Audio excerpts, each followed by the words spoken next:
ukuthi zonke lezi zinto esibona lapha zizinhle kangaka azisho zenziwa ngabantu abangakholwa ngoba naleyo kholo bayichaza kabi abafika nayo nabanikazi baba phambili bayichaza kabi ukuthi uma ukholwa kufanele ube thithi ibala nje sekholwa esingakwazi iya singakwazi ikitha esingakwazi kwenza lutho bayithatha kanjalo thina sithi sikholwa sibe sithandela izinto basibuka sengazuthi sikholwa lokho kungaphelele nansi inkinga lapha eqala khona somnandi ilapho nje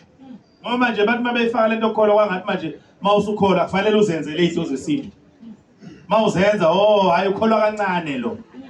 ukholwa kancane lo wavunula nje uyabo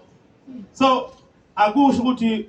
awusonti uma ngabe wenza lezi zinto zesintu sizolushumayela ke lelo vangeli thina ngoba nathi sike sasonta sakuba yilezi thingithingana uyabo kodwa singavumi ukuba yilezo thingithingi kodwa imithetho yesonto ibithi asibe yizo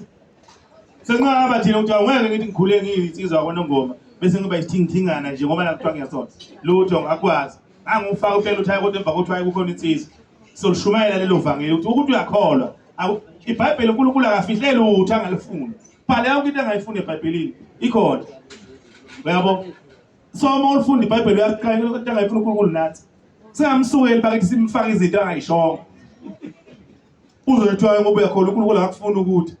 uyasho cha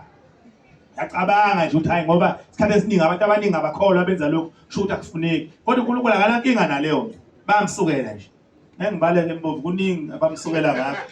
ake ngikhawule khona la ngoba uzokuba sengazi sengiyabaqala bafethu sithokoze lokuya ngasethunjini siyabonga kodwa eqala ke mina okwami bathi sekulungile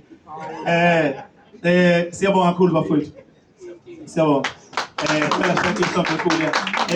isesiyocela nje umculo iregister